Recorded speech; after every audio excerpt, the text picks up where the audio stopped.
फिर आप समझ जाएंगे मैं किधर जा रहा हूँ। तो जी, जी, जी। मेरा क्वेश्चन ये है from a Christian theological point of view, right? तो वो ये पॉइंट ऑफ व्यू है, जैसे अब ये जो गुरु थे हमारे, हमारी हमारी धरती पर, जिन्होंने जाने दी अपनी मतलब हिंदुओं के लिए उन्होंने फाइट किया, वो जो टारेंट्स थे, और आप मतलब ये लगाएं, आप अंदाजा लगाएं, उनको बीच में से चिरवा दिया, ऐसी ऐसी उन्होंने टॉर्चर जहे सहे। तो मैं ये पूछना चाहता हूँ from a Christian theology, what is there, उनका फेट क्या होने वाला है? What is, are they going hell, are they बहुत गोइंग अच्छा सवाल हेवन? किया है आपने। बहुत जी अच्छा सवाल किया है। बहुत अच्छा जी। सवाल, बहुत बढ़िया सवाल किया है। अम, अ, दीपक भाई, ओके, दीपक भाई, बाइबल के हिसाब से आप, मैं, टोनी भाई, यहाँ पे बैठे हुए ट्रूथ सीकर भाई, हर एक इंसान, साथ में वो गुरु तेज बहादुर, गुरु गोविंद सिंह, हर एक इंसान जो इस दुनिया में पैदा हुआ है, that man is a Sinner. छोटा पाप, बड़ा पाप, पाप पाप है। खुदा के सामने हर एक इंसान पापी है। ओके, पाप का सिंपल एक रूल बाइबल ये कहता है, बाइबल की थियोलॉजी ये कहती है, the wages of sin is death. जो पाप करता है उसका सैलरी वो डेथ में दिया जाता है, वो मृत्यु है। ठीक है, मृत्यु में उसको पेनाल्टी दी जाती है। अब मृत्यु, आप ये सोचेंगे कि यार कौन सी मृत्यु है ये, क्या are you talking about physical death, are you talking about the physical bodily death? नहीं, मृत्यु मतलब कि इंसान का खुदा से अलग हो जाना, मतलब इटर्नल कंडेमनेशन, इटर्नल डैमनेशन।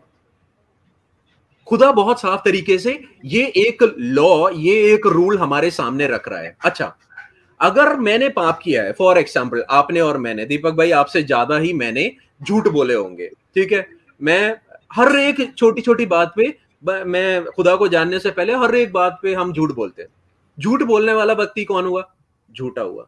ठीक है, ऐसे ही हमारे दिमाग में हम पहले पाप करते हैं। हम पहले जाके कर्म में पाप नहीं करते, हम अपने दिमाग में पहले पाप करते हैं। सो बाइबल उन सारे पापों को पाप की श्रेणी में डालता है, और उस सब का जो एंड है वो क्या है? एंड इज अनंत काल की मृत्यु। अच्छा, अब आपने एक जो एग्जाम्पल डाला कि भाई ये जो गुरु गुरु साहब थे, उन गुरु साहब को जो मुगल आए तो उन्होंने जो है इस्लाम ना कबूल करने की वजह से उनको मार दिया। ठीक है, उनके उनको जो उस बात पे ऑब्वियसली उनके साथ जो हुआ वो गलत था, क्योंकि इस्लाम वो चीज सिखाता है। बट क्या उसकी वजह से उनको अनंत काल का जीवन मिलेगा? नहीं, बाइबल ये नहीं कहता। बाइबल बहुत साफ तरीके से कहता है कि इंसान खुदा को जाने, इंसान यीशु मसीह को जाने, तो वो अनंत काल के जीवन को मिलेगा। अगर यीशु मसीह को ना जानते हो अगर इंसान मर जाता है, तो वो अपने कॉन्शियंस के हिसाब से सही और गलत को जान के अगर वो अपने जीवन को अगर उसने बिताया है, तो खुदा उसके साथ सही तरीके से जज करेगा। मैं खुदा नहीं हूं, इसीलिए मैं उसकी जजमेंट नहीं दे सकता। यीशु मसीह को बिना जाने अगर कोई इंसान अगर इस दुनिया को छोड़कर चला जाता है और उसके कॉन्शियंस के हिसाब से सही और गलत उसके सामने है और वो सही को चुनता है, गलत को छोड़ देता है, तो बाइबल ये कहती है कि God is a just God. खुदा जो है, बाइबल का परमेश्वर जो है, वो जस्ट परमेश्वर है। वो अन्याय नहीं करता, कभी भी अन्याय नहीं करता, किसी के साथ भी अन्याय नहीं करता। रोमियो की किताब में आपको वो बहुत साफ तरीके से देखने को मिल रहा है। सो बाइबल के थियोलॉजी के हिसाब से दो कैटेगरी है। एक कैटेगरी जो यीशु मसीह को बिना जाने, उद्धार को बिना जाने, क्रूस के उस पेमेंट को बिना जाने अगर कोई इंसान मरता है, तो उसका उसका जस्टिस जो है वो उसके कॉन्शियंस उसका जस्टिस करेगा। अगर वो यीशु मसीह को जानने के बाद भी फिर यीशु मसीह उसके पापों के लिए मारा गया, ये हिस्टोरिकल इवेंट है। कई लोग कहते हैं भाई, हम मेरे कई हिंदू भाई भी हैं, वो कहते हैं अरे यार वो वेस्टर्न गॉड है, अरे वो यार वो अमेरिका का गॉड है, अरे वो यूके का गॉड है, अरे वो ऑस्ट्रेलिया का गॉड है। अरे भाई, यीशु मसीह पैदा कहां हुए थे?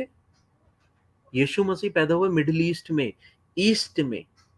हम लोग ईस्टर्न है, ईस्ट में पैदा हुए थे। दुनिया के हर एक कोने में यीशु मसीह को जानने वाले वो डिसाइपल्स गए। वो जहां जहां पे भी गए उन्होंने तलवार नहीं उठाई, वो जहां जहां पे भी गए उन्होंने यीशु मसीह के सच्चे वचन को बताया और वो मारे गए। नीरो, रोमन एम्परर नीरो ने पौलुस का सर अलग कर दिया, ठीक है। पत्रोस को उसने मरवा दिया, पत्रोस को बिल्कुल बीच में से काटवा दिया, ठीक है। थॉमस मारे गए, एंड्रयू, जितने भी यीशु मसीह के चेले थे, यूहन्ना को छोड़ के जितने भी चेले थे, वो यीशु मसीह की इस सच्चाई को कि यीशु मसीह क्रूस पे मारा गया, यीशु मसीह तीसरे दिन जी उठा और उस पर अगर आप विश्वास करोगे तो आपको अनंत काल का जीवन मिलेगा, इस सच्चाई को बताते हुए वो मारे गए। आई होप कि मैंने जो क्वेश्चन, जो सवाल आपने किया, जी जी जी उसका जी एक जी, हाँ नहीं जवाब उसका मैंने मेरे को, हाँ बिब्लिकली जी दिया। आई नाजिम भाई आई गॉट